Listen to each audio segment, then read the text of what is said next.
Welcome to Uncaged Zoo Tours. If you also love animals, I would highly recommend hitting the like and subscribe buttons and the bell icon to get free walkthroughs of zoos. Well, my friends, I have a treat for you today. We're heading back to the Memphis Zoo. We have already visited their surprising cat collection and their giant pandas, but our adventures in Memphis only get better with one of their newest attractions, the ZAMBEZI River Hippo Camp. Opened in 2016, zoo fans consider this amazing exhibit to be the best exhibit in the zoo's 116-year history. We'll not only see hippos, but we'll also see some of the other iconic and lesser-known animals that call this area home. This area might give the pandas a run for their money. Hang on, my friends, here we go!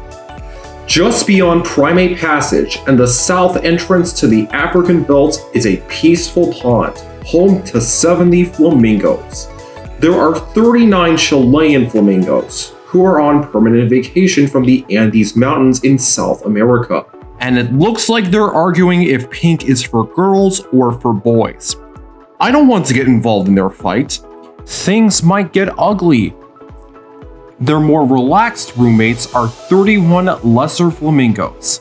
Lesser flamingos are the smallest of the 6 flamingo species. Even though they live in Africa, lesser flamingos also live in Western India. A lot of people know that flamingos stand on one leg.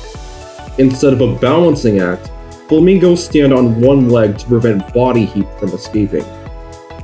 Flamingos are colorful, but the real action is just getting started. Just under the sign is a hut that features a video about how poaching causes extinction and a glass viewing for the channel's first mandrills, which you can also view from the path's right side. These monkeys give their flamingo neighbors a run for their colors. After all, they're also the world's largest monkeys. Not to mention one of the most colorful. Like a peacock's feathers, a mandrill's colors are used to attract females. The biggest males with the most colors will attract the most females. Another way mandrills greet each other is with their gigantic teeth. Like us, mandrills have 32 teeth, and the male's teeth can be up to 2.5 inches. If you see a mandrill baring its teeth, they're just saying hi.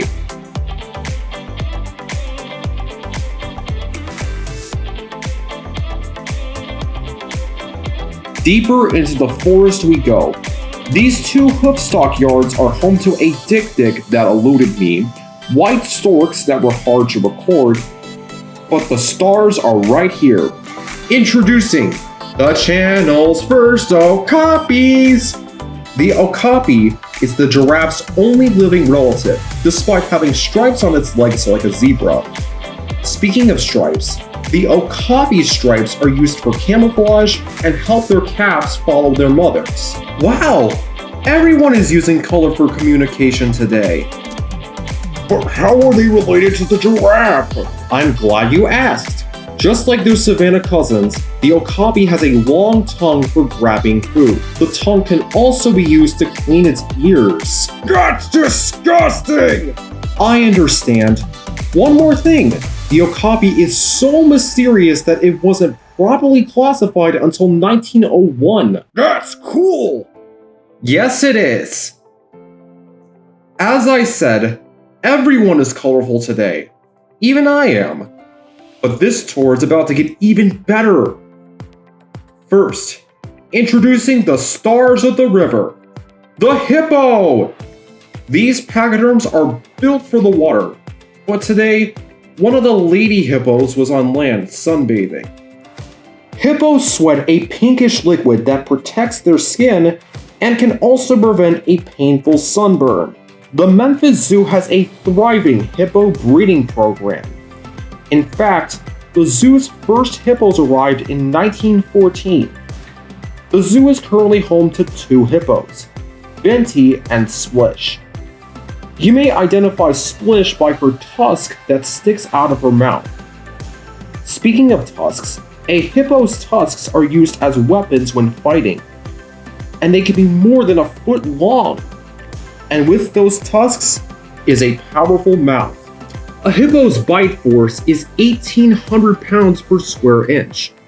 That's way more powerful than a lion's bite. With their size and powerful teeth, hippos are considered as one of the most dangerous animals in Africa. But don't worry, my friends, hippos don't eat humans or fish. Hippos are vegetarians, which means they only eat plants. I also want to give a shout out to my friends at Culture City. They help the zoo remain friendly and accessible to everyone, especially those with sensory issues. Inside this hut, you can also view the hippos from underwater, but if we head upstairs, you can also see the hippos from above.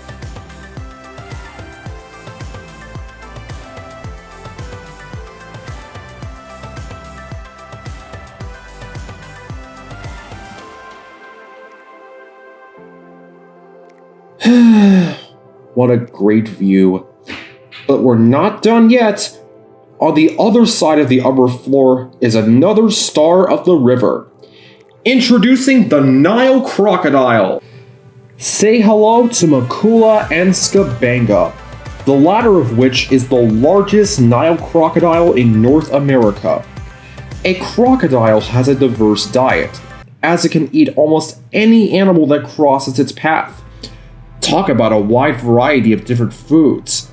Speaking of eating, a crocodile's bite is 5,000 pounds per square inch. And with that powerful bite comes powerful teeth. A crocodile has around 62 teeth. It looks like someone needs to floss regularly. But there's one problem. Crocs can't chew. But how do they eat? I'm glad you asked. The crocodile grabs its prey with its teeth, and then uses its signature move, the death roll, to break up its food into pieces to make it easier to swallow.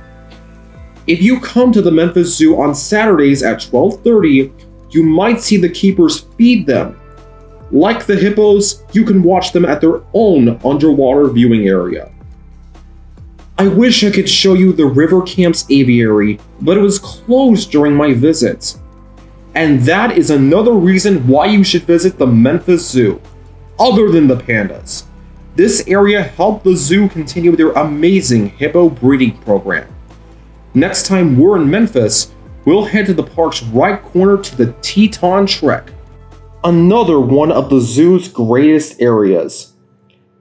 So stay tuned, thank you for liking and subscribing. Check out some other African tours if you want to continue your African safari.